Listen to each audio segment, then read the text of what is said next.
Ok, alors bonjour à toutes et à tous et bienvenue dans cette nouvelle vidéo. Dans cette vidéo, de quoi je vais vous parler?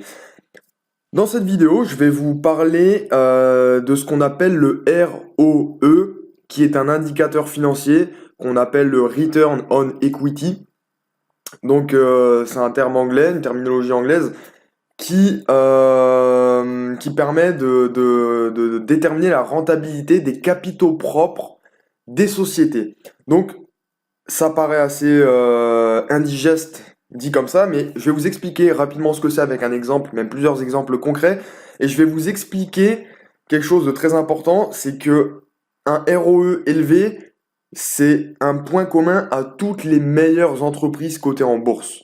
D'ailleurs, qu'elles soient cotées ou non en bourse, une entreprise qui dispose d'un ROE élevé, donc d'une rentabilité des capitaux propres élevée, c'est généralement une entreprise qui est très rentable. Donc, avant de vous expliquer via un exemple, je vais rapidement vous expliquer ce que c'est que le ROE. Donc, je vous mettrai le lien de cette page dans la description de la vidéo. Donc, le ROE, donc c'est le Return on Equity. Donc, c'est tout simplement le résultat net sur les capitaux propres. Donc, finalement, alors évidemment, si l'entreprise a un résultat positif, qu'elle fait du bénéfice, ce qui est quand même l'objectif, elle aura un ROE positif, donc c'est le bénéfice sur les capitaux propres. Les capitaux propres, rapidement, qu'est-ce que c'est? C'est le capital social, les réserves et le résultat d'entreprise, très schématiquement. Donc finalement, le ROE, ça permet de déterminer la rentabilité des capitaux que l'entreprise a investis. Je vous donne un exemple très concret maintenant tout de suite, après on passe à des exemples de sociétés. Donc, imaginez une société, voilà, imaginez vous créez une société, vous créez une pâtisserie, vous investissez 1 million d'euros dans cette pâtisserie, donc c'est déjà une belle société avec des équipements tout neufs, etc. Et la première année, vous faites du bénéfice, du gros bénéfice, vous faites 200 000 euros de bénéfice. Donc, votre ROE, il est de 200 000 sur 1 million. Vous avez investi au départ 1 million d'euros pour créer votre société. Donc, les capitaux propres investis sont de 1 million d'euros. Vous avez fait 200 000 euros de bénéfices. C'est considérable. Vous avez donc 200 000 sur 1 million, 20% de return on equity. Donc, 20% de rentabilité des capitaux investis.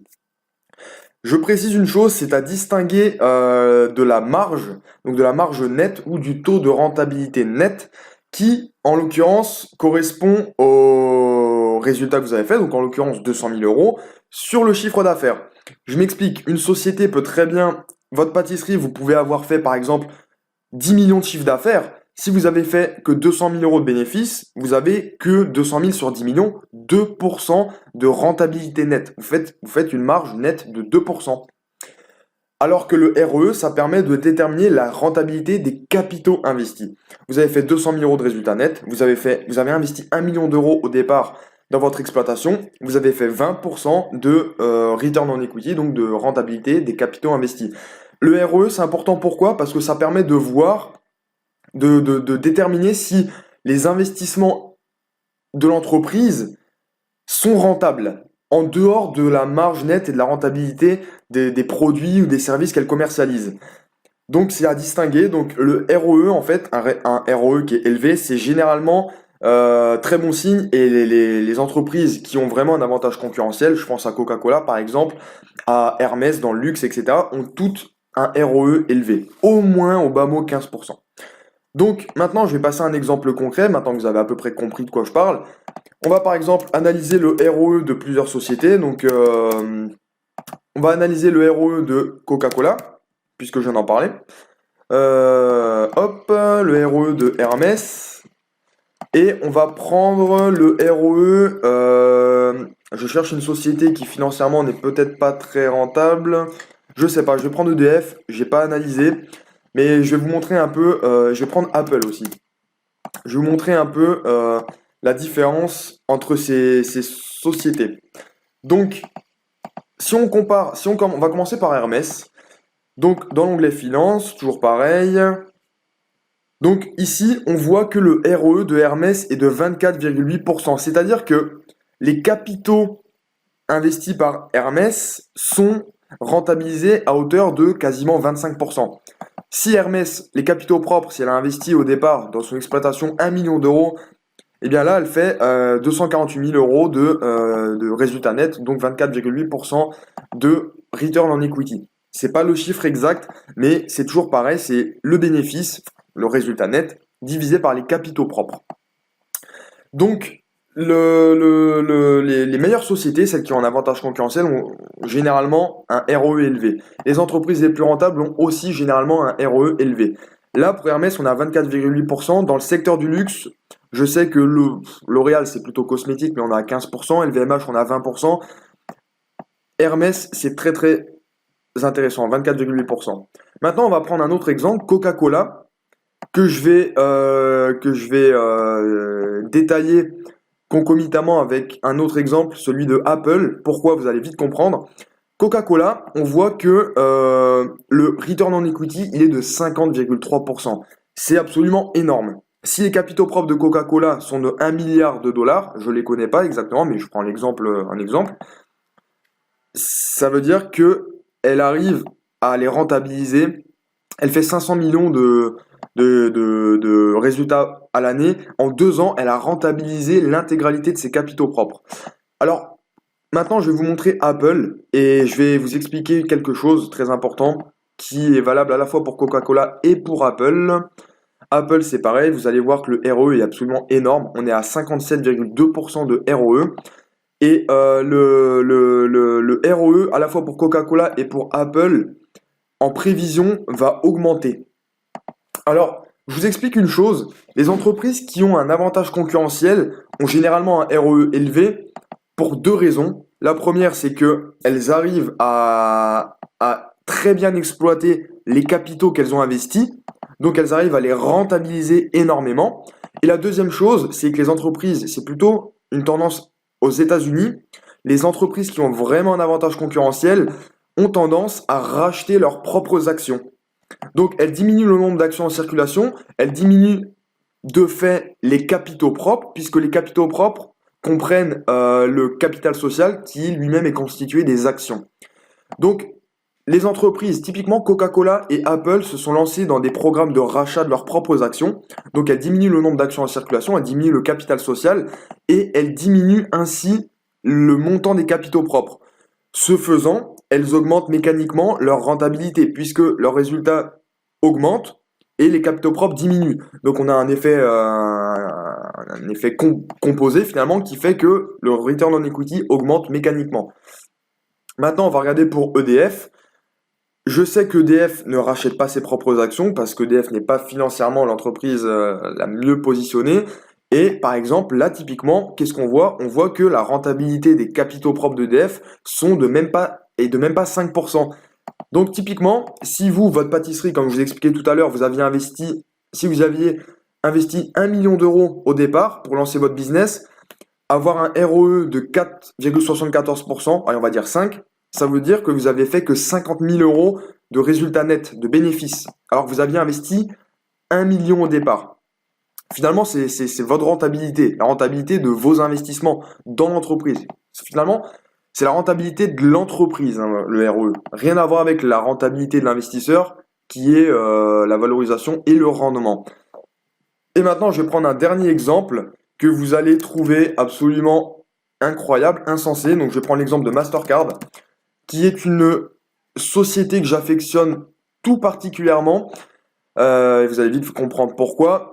Tout d'abord parce que le cours boursier suit une tendance ascendante qui est spectaculaire, mais surtout parce que la stabilité et la gestion financière de la société Mastercard est remarquable et on peut arriver à avoir un ROE supérieur à 100%, c'est possible. Vous avez investi 1 million d'euros dans votre pâtisserie, vous faites 1,3 million de chiffre de bénéfices net, et bien vous avez 130% de return on equity. Donc, retenez une chose, les entreprises les plus rentables ont généralement un ROE élevé. Les entreprises qui disposent d'un avantage concurrentiel, typiquement Apple et Coca-Cola, disposent de trésorerie suffisante et dégagent assez de cash flow pour pouvoir racheter leurs propres actions, ce qui diminue le capital social, donc les capitaux propres, et qui augmente le return on equity. Et par le même fait, évite aussi le risque de rachat par les concurrents. et soutient la liquidité et la valorisation des cours par ailleurs. Et les entreprises les moins rentables n'ont pas la capacité à la fois de rentabiliser suffisamment leurs capitaux propres, ni la capacité de racheter leurs propres actions. Donc, bon, je prends l'exemple d'EDF. EDF dispose d'un ROE assez faible. Et généralement, les sociétés qui ont un ROE assez faible ont également des marges assez faibles. Donc, c'est souvent la mécanique. Alors, je ne vais pas vous parler de montage financier, mais la mécanique, elle est souvent la suivante. Les entreprises qui sont très rentables, typiquement Apple, ou je vais parler carrément, bon, allez, Apple, ou Coca-Cola, c'est des entreprises qui ont des marges très importantes. Toutes les entreprises qui ont un avantage concurrentiel ont des marges élevées, 15-20% minimum.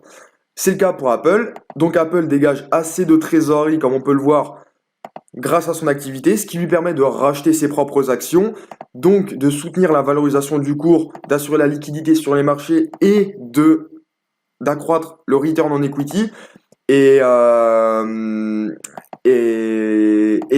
quand on a une entreprise qui a un ROE élevé, c'est généralement une entreprise qui dispose à la fois d'un avantage concurrentiel et qui dispose d'une très bonne santé financière et d'une bonne gestion financière dans son ensemble.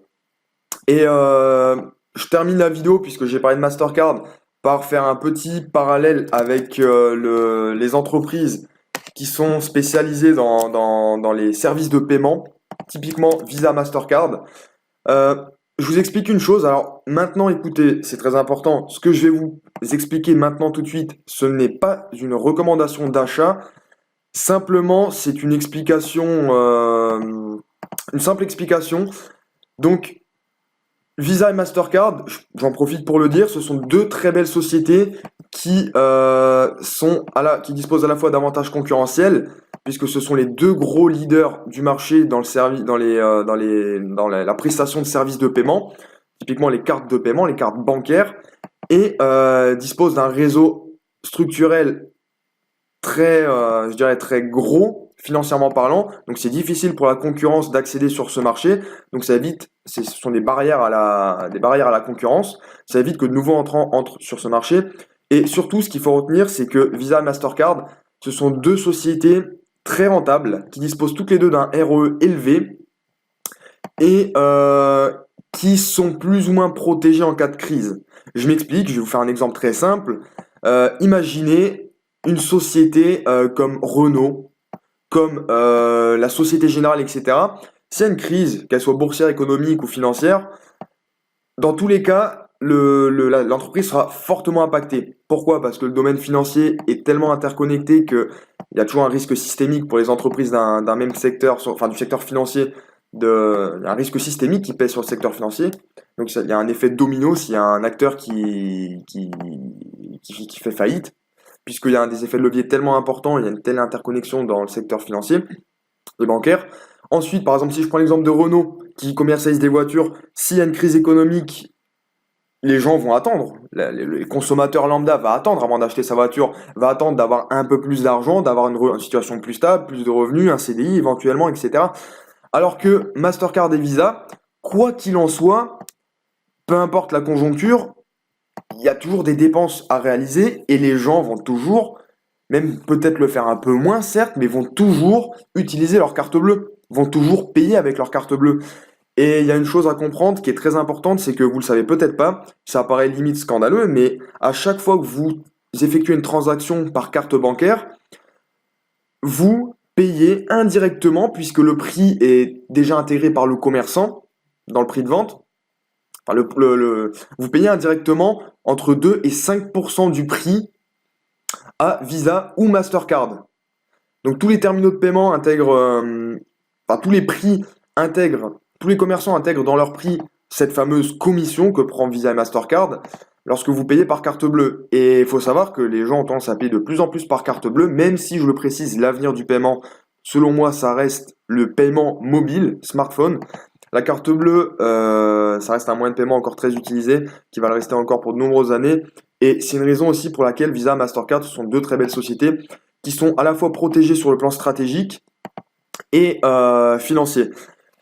Peu importe, cela étant dit, retenez une chose, le ROE, Return on Equity, donc je mettrai le lien de cette petite page dans la description de cette vidéo. Une entreprise qui dispose d'un return on equity élevé est très généralement une entreprise rentable et pérenne qui dispose d'un avantage concurrentiel. Donc voilà, écoutez, c'est la fin de cette vidéo. J'espère que je vous ai pas trop mis le cerveau en ébullition. Et écoutez, si vous avez appris quelque chose d'utile, n'hésitez pas à liker la vidéo, à la partager à votre entourage si vous connaissez des personnes qui seraient susceptibles d'être intéressées par ce genre d'informations. Et commentez, si vous avez des commentaires, posez-moi des questions, je répondrai avec grand plaisir. Et bien évidemment, abonnez-vous à cette chaîne si ce n'est pas déjà fait et que le contenu vous plaît. Voilà, donc c'est tout pour moi. Écoutez, je vous dis à très vite pour une prochaine vidéo.